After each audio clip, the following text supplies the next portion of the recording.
everybody, welcome back to the Strangers Worth Meeting podcast. It's an exciting episode today, coming again from Tucson, Arizona, in my mobile recording studio, as usual, in the truck. But today's going to be a lot of fun because I have got Heather Raftery on the podcast.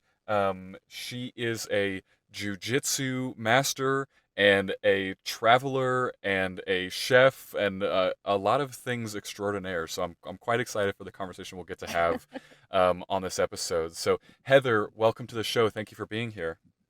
Thanks, Tyler, for having me. That's quite an intro. I didn't know it was all of that. Yeah, you deserve it. You deserve it. It seems like you have a lot of cool things that go on, and I'm also getting. It sounds like you're outside right now, which very much matches your personality. Am I right in that? Yeah, I am definitely outside. I'm actually outside of this house I bought a couple years back with the money I saved from living in the van life. So there's going to be a little bit of wind, a little bit of birds chirping, maybe a cat trying to catch my attention. That's perfect. I've got an even weirder one. I've told all the listeners that I've been doing the podcast literally from the truck. I have to drive to a place that gets me good enough internet to do this, and it's still not perfect. But I just Sure. like sit in the truck in a parking lot. And today I've got I'm underneath a tree to get some shade, but the branches are literally like scraping the top of the car. So if anybody hears that, and just enjoy those sounds because I'm enjoying it. Um, but I found you like I do many of my guests on Instagram. You had posted things about Tucson, but I'd also seen that you were a part of the van life thing, and obviously I'm a full-time traveler, so we've got something in common there. Are you sort of based out of Tucson, or are you just here right now, or what's the story with travels in Tucson? Well, I am based in Tucson at the moment. I'm from here originally. So I was born and raised in Tucson and south of Tucson. I grew up. My dad's a horse trainer, and so we grew up on various ranches south of Tucson, between here and Nogales, Mexico. And then after I graduated, I went to college here in Tucson. Graduated, left for grad school in Colorado. Graduated, lived in Miami for a couple years, doing a regular 9 to 5. That sucked. Then I bought a 1970 Volkswagen bus and moved out to San Diego, where I lived in it for about a year and a half. So I was in an apartment just to establish residency, and then I moved into my bus, and you know, I moved out of my bus when I moved right back to Tucson because and during the summertime, it's unless you have air conditioning hooked up and a nice solar panel system, it's a little hard to live the van life in Tucson, Arizona during the summer months. So that's where I'm at now. I'm in a house I bought with the money I saved from van lifing. Yeah, it's a pretty exciting lifestyle overall, kind of this just going more minimal and being able to travel. And I can see that Tucson's not a wonderful summer destination necessarily. Like we're here obviously much later than we normally would be. We're because we were here in December and it was amazing, best Christmas of my life. Oh, Just at yeah. 60 degrees outside every day. But now it's getting into April, and really we're here because obviously of the quarantine right now. So we just wanted to be somewhere that we love and be able to go outside responsibly, which is what we're able to do here in Tucson. Mhm. So, but it's getting hotter every day. These podcasts are a little bit like genuinely a little saunaing for me because I got to turn off the engine to try to like get the sound, get the noise down, and I just sit and I just get very warm. I think that's pretty good for a person's body at the same time. So, I just go with it. Um, but even in Oh, yeah, there's definitely an R, something to doing the sauna. yeah, it is good. Oh my gosh, I apologize to our listeners. Our lag is so off. We're doing our best. Oh Yeah. man. Um, it'll be like for 1 minute we're totally on, and then the next you're like 6 or 7 seconds behind me. So I apologize, listeners. We're gonna make it work. Yeah. Okay, so let me go to my next question for you, which is then van life. That is a quite a bit different than what Andrea and I do. We've obviously got a trailer. It's like 35 feet long. It's all the amenities. But van Oh, life, wow. that's a different thing. How did you get into doing that kind of originally? It was even I didn't even consider the whole trend in van life before I kind of decided to live in my van, really. It was just when I was out in Miami, I believe I moved, so it was from 2013 to 2015 that I was in Miami, and I got tired of paying rent, and I had always kinda lived a little more minimally. My mom's a bit of a hoarder, so I tended toward the opposite end of the spectrum, and always, if I didn't see something for a couple of months, I didn't need it, so I got rid of it, and, so I didn't have a lot of stuff in the first place, living in Miami, and kinda got tired of the 9 to 5 grind. I also at the time, I was a purple belt, and get on the edge of getting my brown belt in Miami, and I was starting to do really well in competitions, and I thought, I don't wanna live this life anymore. I don't wanna wake up.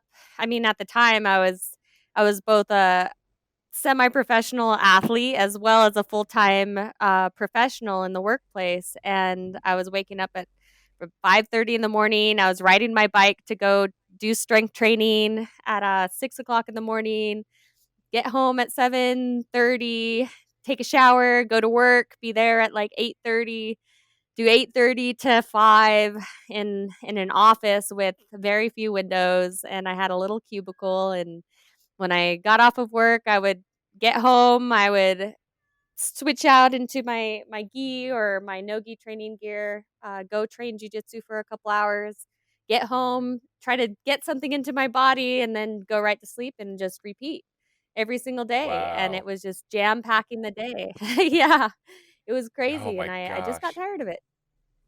Yeah, well, And, no surprises there. no, and at the time, I had a 1970 Volkswagen Beetle. So I'd always been in love with Volkswagens, and I decided to upgrade from the Beetle to the bus. And I had seen a couple of accounts where people were living in their Volkswagen bus, and I thought I can do that, like easy. And so I bought the bus. Was completely unpainted. It had a primer coat on the outside. It was black on the inside. There was no floor, no headliner, nothing but two front seats in this thing. And so I just kind of cobbled something together for the short term, and I've been working on it ever since, just trying to make it more homey and, a little more functional for the van life. So right now then you're part-time in this house, and are you still sort of part-time in the van, or is the van just kind of whenever you want to go out and use it? Mostly whenever I wanna go out and use it, since the COVID-19, I've actually been more in the van than I have been in the last year. Just going up, I can't train, obviously, I all the gyms are closed, I can't, do my coaching. I'm a jiu-jitsu black belt, so I coach on the side of, my internet work. And then so I've been just going up into the mountains and going to visit. So I have a wildlife photographer and a videographer friend. He's actually he has his master's degree in biology, and he lives not too far from my folks, south of here. And so I've been going out and learning the tools of wildlife videography. And I'm his unofficial unpaid intern at the moment. So I've been taking the bus down there and kind of living in it part time.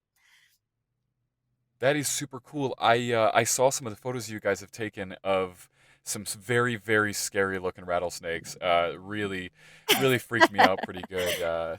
Realizing that those are out there. And the other day when Andrea and I were walking on the trails, we did come across one. I nearly stepped on it in my barefoot sandals and had to pause and recollect myself as he slithered off the trail. That was pretty. Oh man, those things are for real. They definitely I look at the ground quite a bit as I walk because I know they're sketchy. But what's interesting is that the last episode I had, well, not the last episode, sorry, but a few episodes ago, I guess I had Rachel Leon, who's a through hiker, and we talked about rattlesnakes in Arizona, and she said most bites happen on the hands, and I went and looked this up, and she's right. It's mostly people who mess with these things, not just people who are walking by who get bit. I Oh guess that's yeah. not that surprising. Don't mess with Rattlesnakes nature. no. Definitely not. Having grown up out here, I've been around snakes my entire life, and most of them are, they're not. You're too big to eat, so they're usually going to feel the vibrations from your footsteps and kind of move out of the way. The only time you'll ever really find them on the trail is if it's a little bit cold in the morning and they're trying to heat up, and enough to warm themselves and then be on their way, but they're not going to bite you, with any intent to kill because 'cause you're too big to eat. You're not gonna go down their throat because they don't it's not Yeah. like they can chew you. So, Yeah, I think that makes the sense. rattlesnakes that I was but yeah, the rattlesnakes I was, filming or I did, some photos and recently posted them on my Instagram is I was 2 feet away from them. My camera and my face were 2 feet away from them. Of course, I had, Dano Grayson, Oh. he's the buddy of mine. He was kind of managing them with a hook and, like, keeping them, from getting too much closer to me, but they're they they're really pretty they're not going to be extremely aggressive, like some snakes that you'll encounter in, like, Australia or South Africa. Yeah, I can get that. That makes sense to me. I do feel like when you see videos of us like of things in Australia, animals in Australia, it's like, should we just shut down that part of the world and just help relocate people away from this pit of like snakes eating each other and eating dogs and like what's I saw one where there was like I don't remember all these exactly, but there was something about like a snake eating a shark or something. Like there's some really messed up stuff going on. We just need to shut it down. Um but yeah, I think that that's probably true. Is that like Oh, it's yeah, just like with Australia any other is like, animal. I think It's everything can kill you. yeah. Well, There's they're that not lag really again. out to hurt you. Yeah, we're really off. I'm just gonna wait for 5 seconds. Now we'll be back on. um. Okay. So to go past the snakes bit, which is obviously really crucial in my mind. The thing I wanted to know also is kind of where does the jujitsu come in? This is something that I recently got turned on to. I did a great episode with Jacob and Angela Benitez in Las Cruces. They own a Gracie Baja studio, and they taught me a ton of things. I got to try it with them. I think it's fascinating, and I wondered, like, when did that start for you, and how has that kind of evolved? What's the jujitsu story for you? Oh, yeah. Jujitsu, well, obviously right now it's just, part of my life and identity at the moment. It started I was right after college, or during college rather, I started traveling internationally. And my dad was a bit of a traveler in his younger days and he became a little bit concerned, that I was, this little teeny white woman traveling all over the world all by myself. And so he said, he told me that I needed to go learn some self defense, for him to be comfortable with me doing that. He knew I wasn't going to stop. I've always been a little bit headstrong throughout my life. And so I said, okay, Dad. And at the moment, I was still kind of living in Tucson near the university where I graduated from. And there was a kind of an MMA training center. It's called Undisputed. It's still there, actually, not too far from the University of Arizona.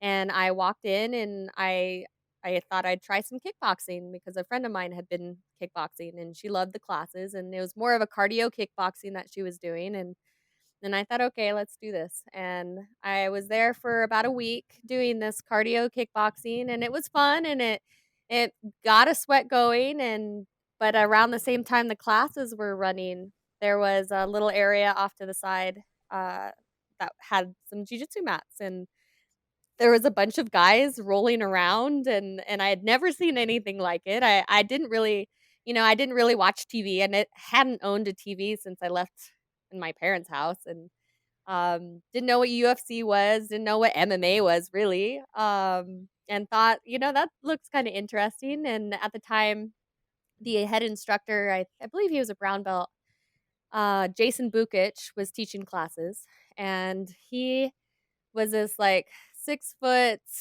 long haired, Jesus looking dude, quite attractive guy. And I thought, oh, that looks like a lot of fun. And so I stepped on the mats and like fell instantly in love with it. It was physical, it was mental, it was, it was something new, and it's something, it just was completely engaging to me. It was right down my alley, and I kind of never left. And unfortunately, or fortunately, I guess, you can look at it both ways. Jason took a job in, I believe, Taiwan or Taiwan, I believe, teaching at a jujitsu academy out there. And so he left, but to replace him, he brought in a buddy of his who was a purple belt at the time, Josh Hinger, who right now is one of the top black belt athletes in the world. Um, but back then, he was just a purple belt and a competitive purple belt with quite a bit of wrestling experience underneath him. And he took over the jujitsu program. And for 2.5 years, I trained 6 days a week with Josh and received my blue belt underneath him.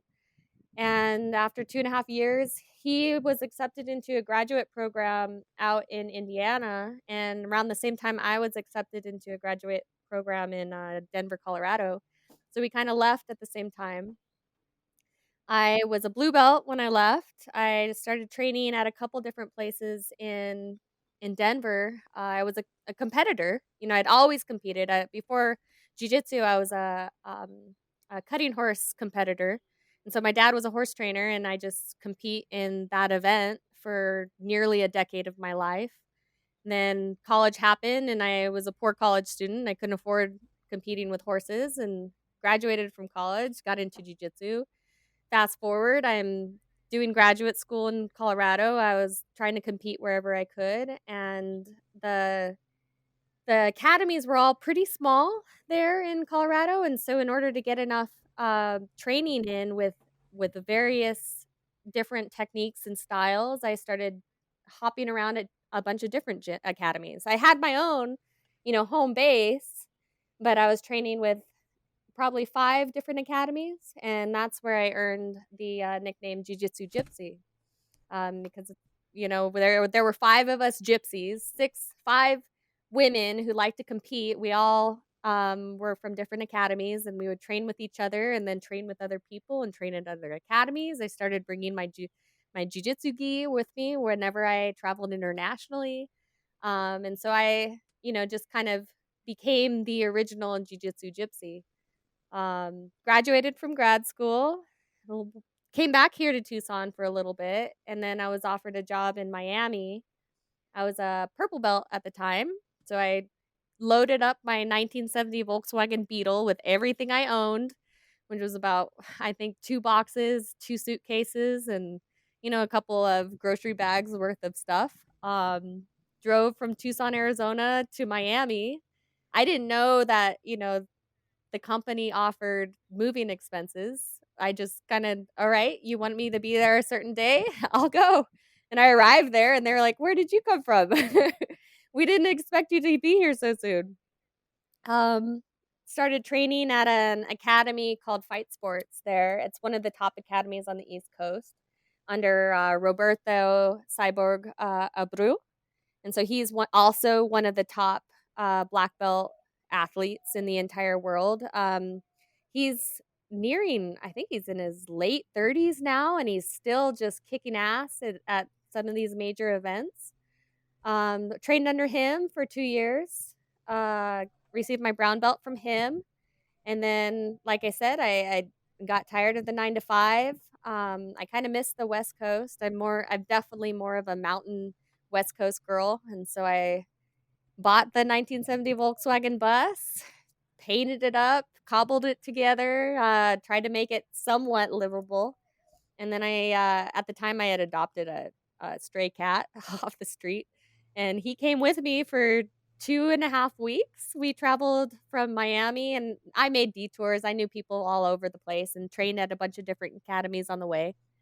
And 2.5 weeks, I traveled from Miami up to Colorado, saw some friends, down to Arizona, left my cat at my parents' house because I wasn't comfortable with him living in San Diego, then headed to San Diego and trained at probably the world's best jiu-jitsu academy.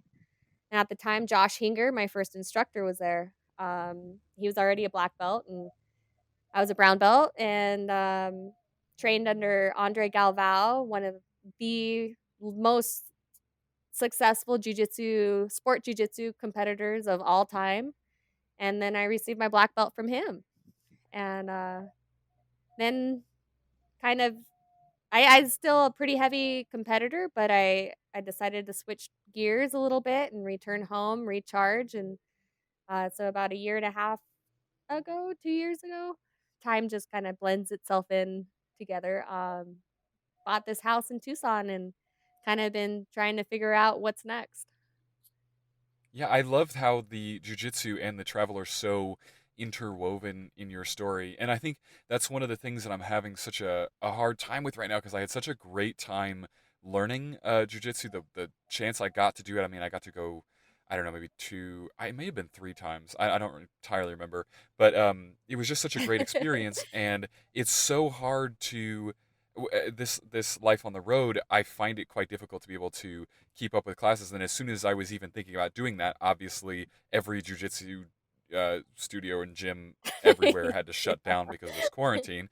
But the nice thing is that Andrea also tried it and had a great time, and so we bought a couple of those puzzle piece mats, just real simple stuff that are not too hard for us to take with us, Oh, and so perfect. we've been working together just a little bit, and we have a huge size difference, so it's really we can kind of practice some techniques and just try to learn some theory of things and just get a little comfortable with it. She unfortunately had an old dance injury flare up at the exact same time too, and so now she's like out, and I'm just missing being able to do this because it's so cool. Like I like you just get a taste of it, and then you have to stop right away because you just can't do anymore. But I really want to find a way where I can make this work at some point as a part of being on the road because it's such a cool thing. I think people who have never tried it have no idea what it.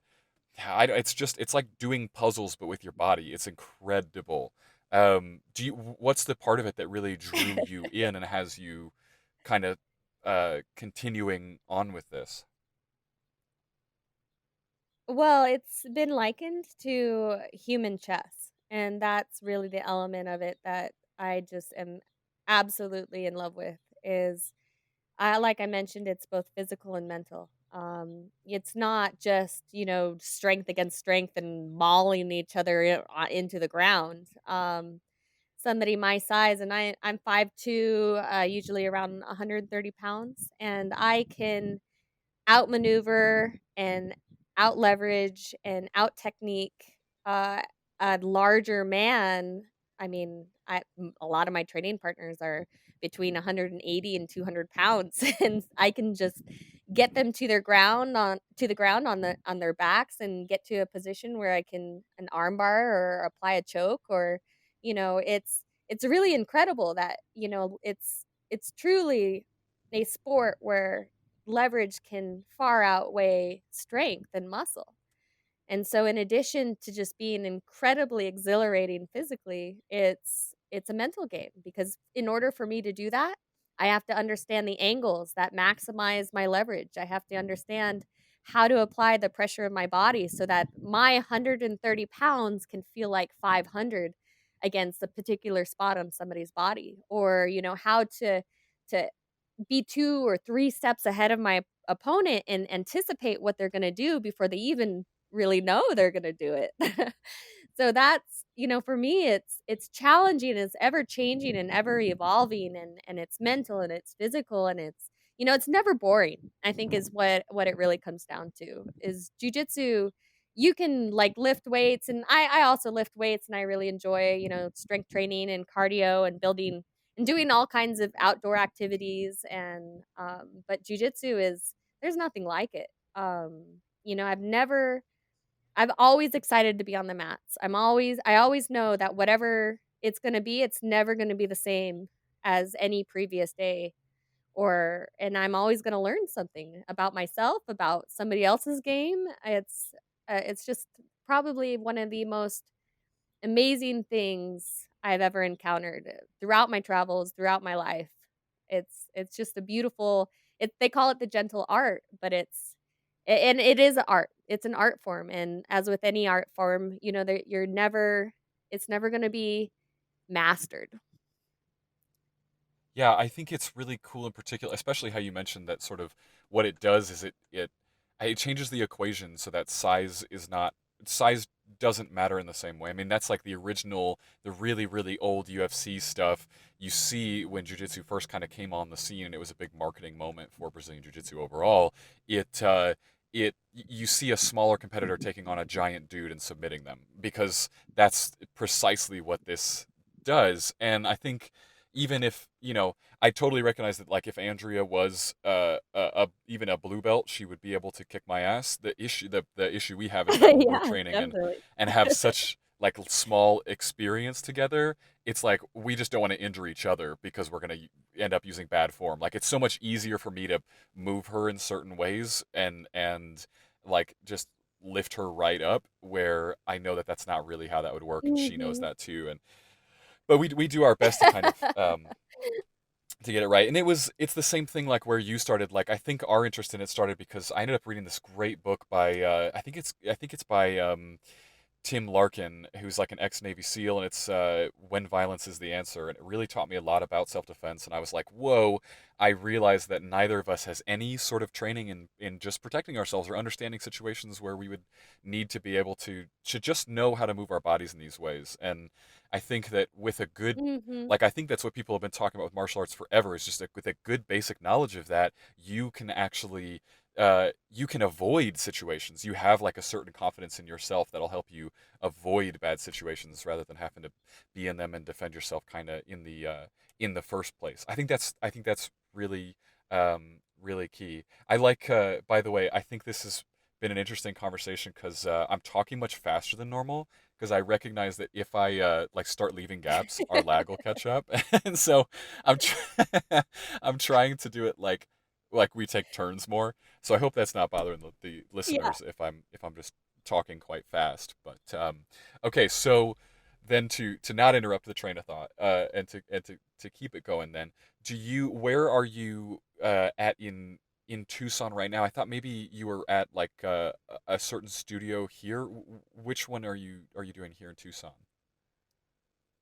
Yeah, actually, so I train a little bit at my very first academy, Undisputed, there by the university. But since I've been back, I've been training quite a bit with the 10th Planet crew. And if you don't know much about the 10th Planet system, it was created by Eddie Bravo several years back, and it's kind of a they do all completely no-gi, and they really have pioneered a lot of different movements and different techniques in jiu-jitsu. And so there's a whole affiliation system around the world, of the 10th Planet system. And there's a just happened to be a 10th Planet Academy about like a block from my house.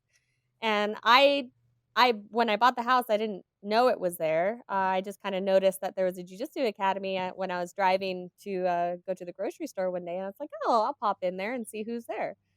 And I did, and lo and behold, it was actually, the owners are Tony Burchek and Mercedes White. And Tony, went to school with him in south of here in Sahuarita, Arizona.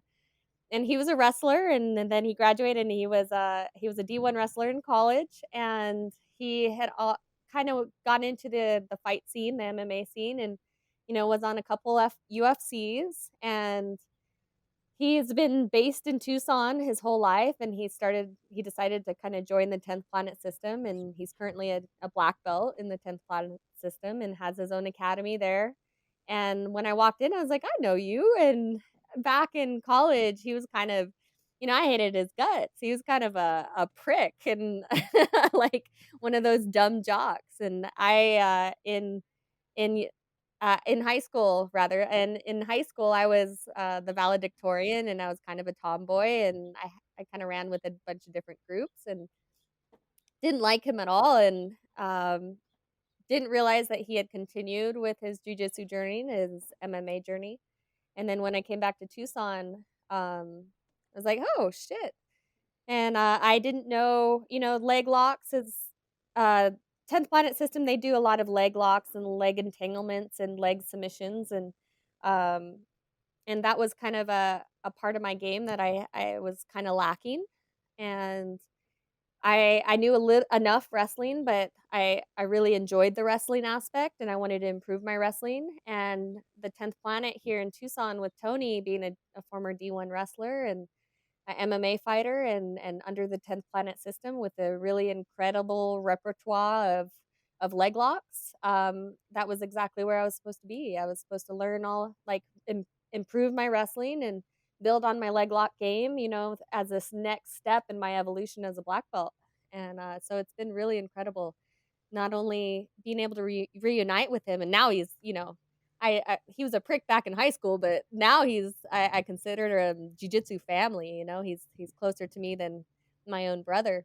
And he's really helped me build my game and take it to a different level. And likewise, I've kind of filled in some gaps in his passing game and kind of his strategy game. And when last November was the Nogi World Championships, and I went out in the bus. I took the bus out to San Diego for about 8 weeks before the tournament as a kind of a training camp.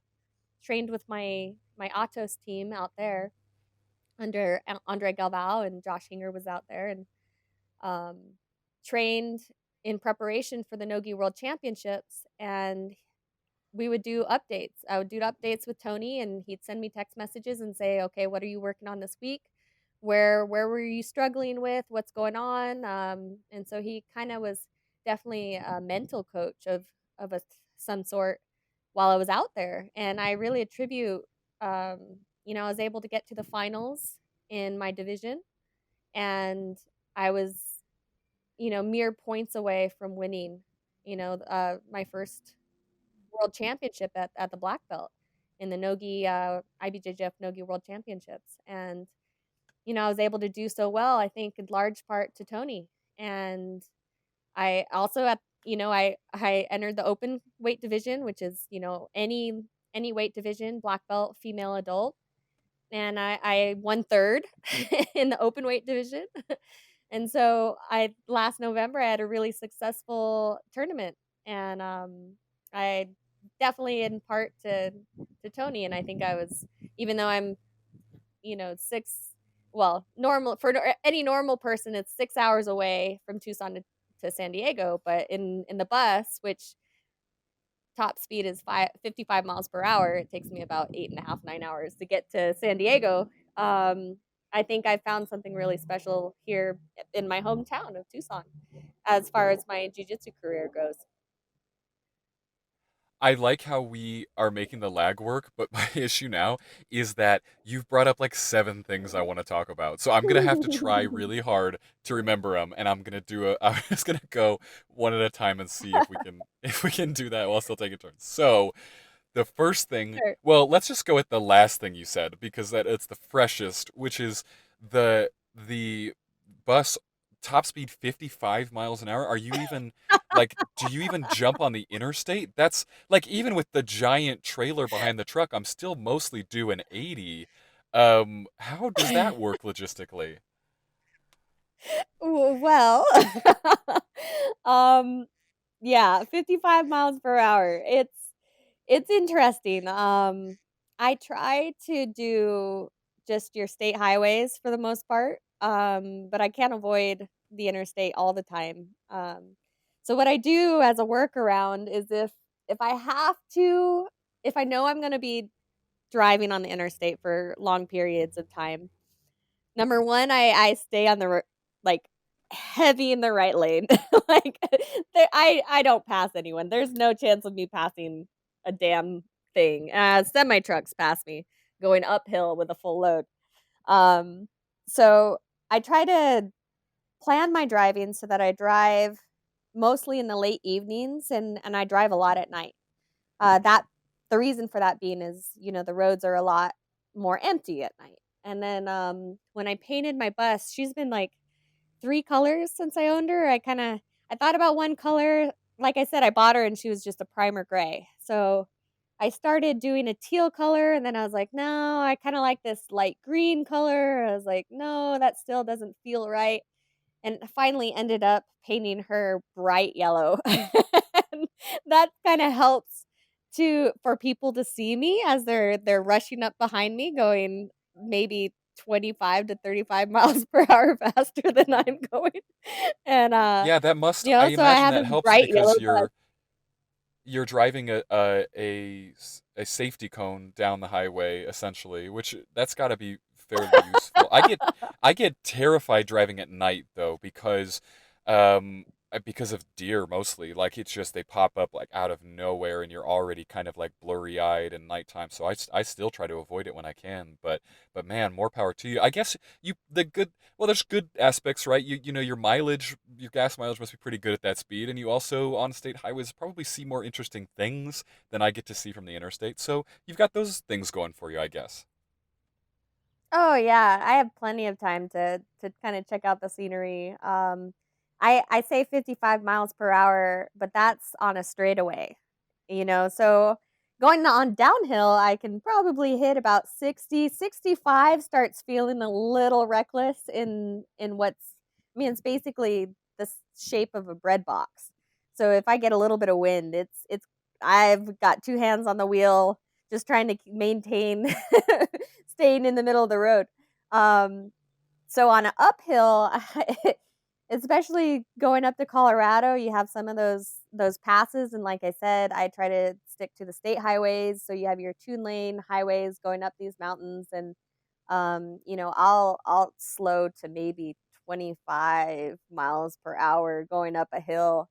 So which leaves me plenty of time to kind of check out, what's going on either side of the road. I think the most interesting thing I've seen so far, and it's like vivid in my memory, is I was going along this road. I was thinking, oh shoot, I was somewhere in the mountains of Colorado, and I looked to the side, and there's this little kind of beaver pond right there by the side of the road, and there was a moose right in the middle of it, and he was reaching up to lick lichen off this log in the middle of this pond. And I can't tell you how many people probably have missed that view from the road. I think you're probably spot on, and I mean it's the same reason I love riding the motorcycle because I get to see all those things that you typically tend to miss when you're just zipping by. But I gotta say, you're making me glad that I went with the truck and RV option over the van life option for that. Is it just because it's an older van that the speed is an issue, or like or what's the main? Or it's too heavy, or just too awkward in the wind, or what is it?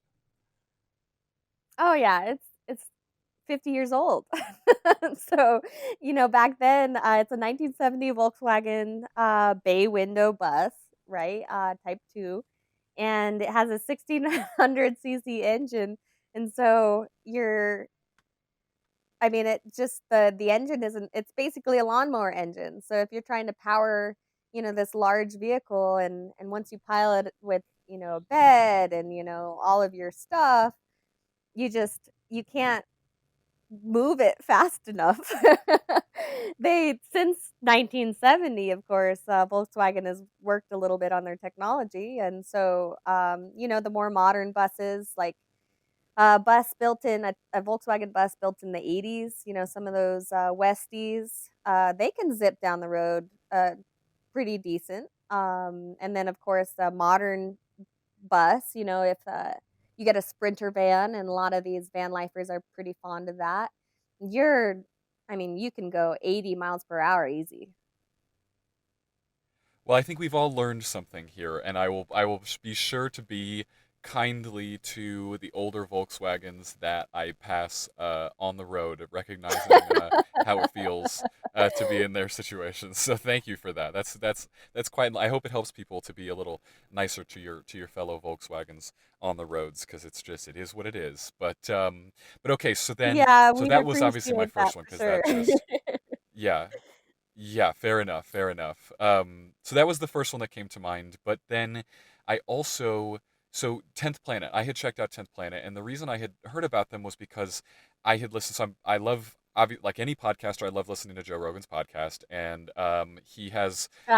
Uh-huh. Regardless of how you feel about Alex Jones as a personality, that episode is hilarious. And Eddie Bravo comes onto the episode and really gets Alex Jones riled up, and they just go back and forth. And he's an interesting dude. He's very conspiratorial, from what I understand.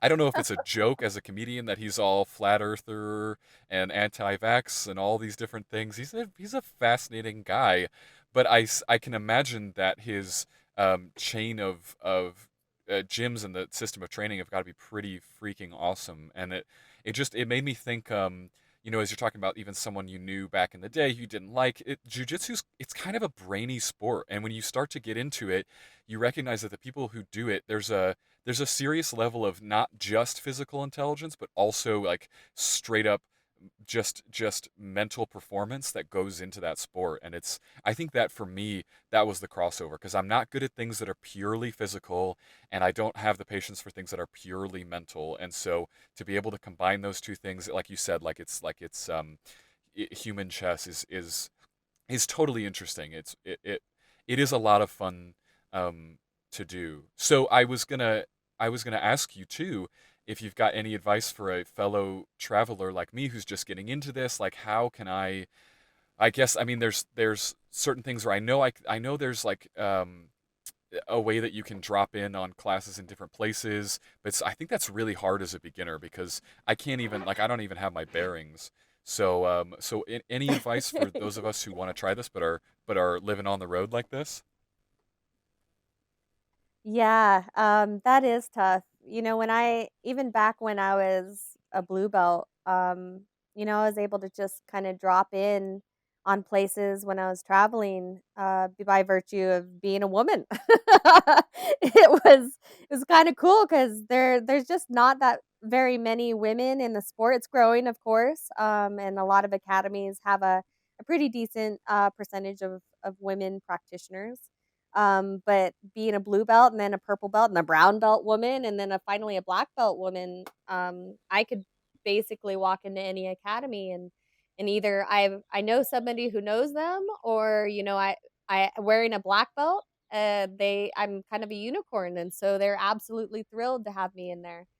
uh, I can understand being a guy, and especially with like two classes under his belt, it's definitely a different scenario altogether. But as far as advice, there is definitely I'm kind of involved in the BJJ Globetrotters movement as well, and so that was created by Christian Graugart out in Europe, and it's kind of this, well, now it's the largest affiliation in the world, even larger than Gracie Baja, which really irks Gracie Baja's ass. But BJJ Globetrotters is kind of this free form affiliation, no dues, no affiliation dues, and they really encourage traveling and jujitsu.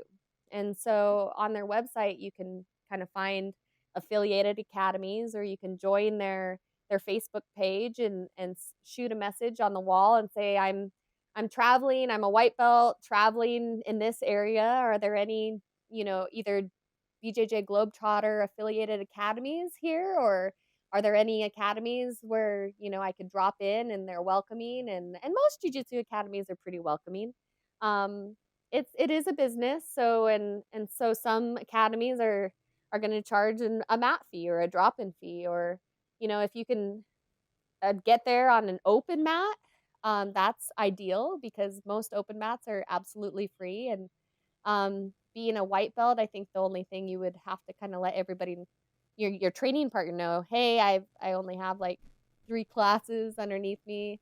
Um, but most jujitsu practitioners are absolutely thrilled to share their knowledge, at any level. So if you find yourself you find yourself somewhere, you know of an open mat and at this academy on this day, you pop in, you let your training partner know, even if it's a blue belt. Like a blue belt has enough knowledge that he or she can show you something, and would be more than happy to show you something, after they kick your ass in in a match or something. But I think that between the Globetrotters network and, open mats, even being a traveler and not having kind of a home academy, those you do have options continue learning jujitsu. And there are a ton of online resources, as you've probably noted, and being able to have a traveling partner who is can also be a training partner of sorts. That's ideal. Um, but there are definitely some workarounds. I think for me, if I were to do it now, being a white belt, I've always kind of when I traveled, I planned on staying somewhere for at least 2 weeks or more. And so 2 weeks, 2 weeks to a month is plenty of time to kind of get into an academy. Like, I'm going to pay a month here at this academy. Hey, teach me all you can. I'm leaving after this month, but like I'd love to get to know you guys and your crew. They're always going to be more than like welcoming. I did that. I was when I was in working in Miami. The firm sent me out to Argentina and then Colombia for 3 months, and I think I had the most amazing time of my life in Colombia. I was only there for 4 weeks. I got in connection with a an academy there. It was an alliance academy. Now I can't remember what they call themselves now, but Carlos Quintero is the black belt there, and he and his crew just from day one. The second I stepped on the mats, they treated me like family. We trained together, and they invited me to their parties and to we drank beer after Saturday's open mat after we got done killing each other. And I was only there for a month, and I revisited two more times. But to this day, like, they all call me their prima, their cousin. And so they cheer for me when I'm at these big tournaments, and I basically have a second family there. So you can make it work traveling, and even if you're there for just a short duration, the jujitsu family is around the world. So if you have just enough jujitsu, you find immediately a network of people who are going to take you in and teach you something and share their knowledge with you wherever you are. That is awesome. I am going to look into that for sure, especially the Globetrotters. That sounds amazing. So that's really good advice. I think, I think that's likely a pathway that I would have tried had this quarantine not been going on right now. So as soon as this thing is over, I'll be doing that. I'm also gonna apologize to the listeners, but I gotta turn the truck on for a minute. Imagine that you're sitting in a car in a parking lot in Tucson. You've got shade, but after about an hour, it's not just me either. Like, I think that the I can handle it. Like, I could hang, I could be here, but the laptop that I have is literally, I'm like, is this about to explode? It's so hot. So I apologize for the wind noise, everybody. It just is what it is right now. Um, but let me circle back around to something else that's fun, which is gi and no gi, because I got a chance to try both. I think, like anyone who's kind of interested in self defense and MMA and more and some a little bit of boxing and things like that, that the no gi was really appealing, to be able to train without it's just like it's sort of less. I don't know. It's not rule based. It's a little less. It feels less like competition based. It feels more real. And I thought that was really interesting. So can you kind of tell us the difference? Sounds like you're really into the no gi game, and from what I could see, that's what you're about. So tell us a little bit about that for people who don't really know what that's like. Yeah. So there's two different styles of Brazilian Jiu-Jitsu. You have your no-gi style, which is, it's synonymous with grappling. A lot of wrestlers kind of transition into no-gi grappling. And then you have your gi style, which is conducted in the kimono, the traditional kimono. And I do both. I started completely no-gi, and so that's always been my first love.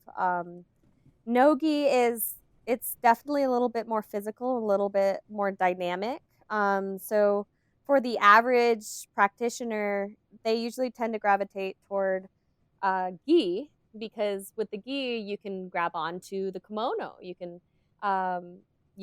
stall them and slow them down a bit. You can use the lapels and create these binds in which you know they're basically little traps that your opponent has to get out of in order to advance his or her game. So there's I mean, both. I love both of them for different reasons. They're both very cerebral, but I would say nogi is a little bit more physical, and like you said, it's a little bit more practical for your everyday self defense because in the winter months, you're somebody who's going to attack you might have a jacket on. And so you can use the jacket in much of the same way that you would use a gi jacket, choking your opponent out or stalling their movements. But odds are your assailant is going to be in a t-shirt and shorts or pants, and so that being able to understand how to grip and maneuver somebody and control somebody's movements without the benefit of being able to grab their clothing is really important, I think, especially for women, because and that's really the reason why I continued with my jujitsu journey is, as a woman traveling, if I get attacked, the first thing that's going to happen is I'm going to be thrown to the ground, and somebody's going to be between my legs. And in jujitsu, that's exactly where I want to be. I can choke somebody out in that very situation. So back to the gi versus no gi, I've always felt it was very important for my growth as a jiu-jitsu practitioner to be proficient in both. I like the gi. I love them both. But I think with the no gi, it's a little bit more exciting for me. One, because I grew up doing it for 2.5 years. I was completely no gi.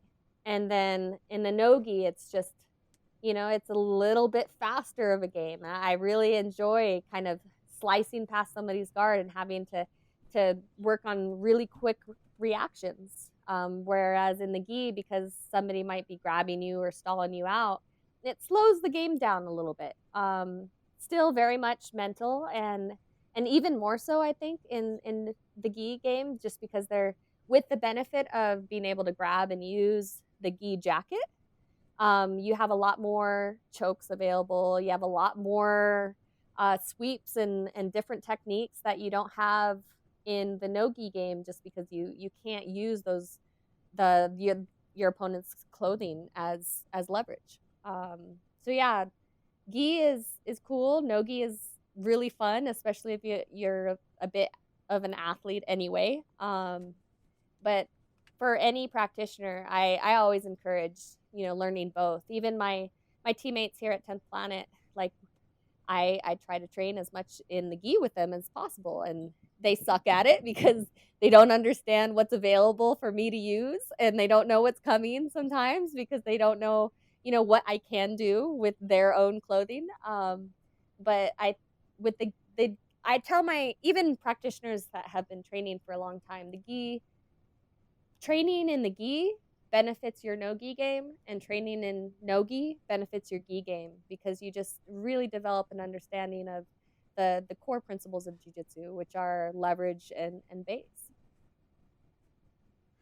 That's awesome. I think everything that you're saying makes complete sense, and it's something that I'm excited to be able to try a little bit more of, and I'll take your advice to heart to kind of learn a little bit about both things. I want to switch topics almost completely here, because one of the other things I Cool. had noticed about you was that you seem to really enjoy cooking, and that's a huge one for me. I've been cooking for a few years now, quite seriously, to where like Andrea and I don't really go to restaurants ever anymore, and we do it ourselves, and everything's from scratch as often as I can. Like I've really gotten into it, and I wanted to know kind of how that started for you, and what is the cooking element of your life? How's that kind of fit into your story? Yeah. Actually, before shoot, I only started cooking after college. So in 2000, I graduated 2008, and 2010, I decided to um, go to South Africa for 3 months. I was working at a wildlife conservation uh, area out there. So for 3 months, I was out in the bush of South Africa, like pretty close to Kruger National Park. It was called the Makalali Private Game Reserve. And when we were out there, we would get a load of groceries every week, and all the volunteers had to basically fend for themselves using whatever was delivered. And there were several weeks in which, I was kind of the oldest, more mature person among all of the volunteers, and so I just kind of was thrown into this position of having to whip up something that everybody could eat. And so that kind of started my journey of, experimenting with different flavors, figuring out what could work. We had very limited Wi-Fi out there, so it wasn't like I could find a recipe and say, okay, we're going to do this today. I just kind of thought about the flavors of each of the foods that I was putting together, and how they might work and how they might taste. And then after that, I think I was a blue belt at the time. And then as I was becoming a little bit more into my jiu-jitsu career, and as a jiu-jitsu athlete, I had to maintain a certain weight. My weight division is 125, and I normally walk around at 130, between 130 and 133. And so I had to really kind of work on my own nutrition. And so I couldn't just go out and eat whatever I want, and I couldn't, do carry out or take out or whatever. And so I had to kind of learn how to create meals that I would actually eat, but that also considered, what I was doing with my body, what my body needed, the different nutritional aspects of it. And just kind of evolved from there, and started getting into it a little bit more as I became a black belt, because I got my black belt at a relatively later age. I started jiu-jitsu at the age of 21, 22. And so now, as one of the top black belt competitors in the US right now, I am about a decade older than most of the other women in my division. they're they're between the ages of 22 and 25. They're in their peak, and I'm 33, turning 34 this year.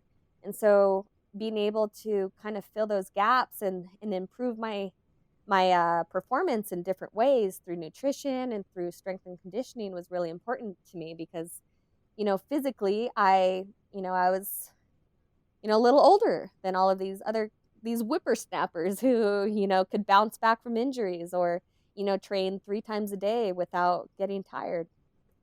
And I really started getting into nutrition about a couple months ago. My training partners kind of were talking about the Whole30, and seeing what that was about. And so I decided to kind of just jump into that and see what kind of foods affect my body in different ways.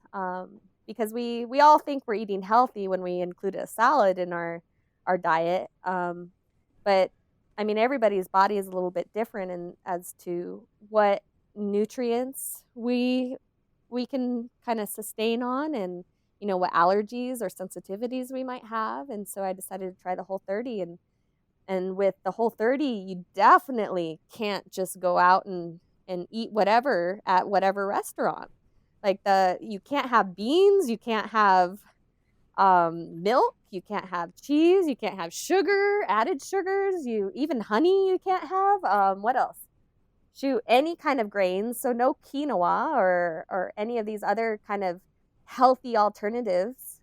And so that has forced me to be a little bit more creative and more in tune with the recipes that I was making. And so I've been posting here and there about the recipes that I've found and I liked, and so that's kind of added another element to kind of my interest in food. But it stems from this need to kind of fill my body with the nutrition that it needs to perform in jiu-jitsu. Yeah, I mean, I just wish everybody kind of had that same spirit of just wanting to be able to test and try and find what works for their body, because I think we're all so different, and we're just sort of trying to fit into this mold that's not going to suit 99% of us.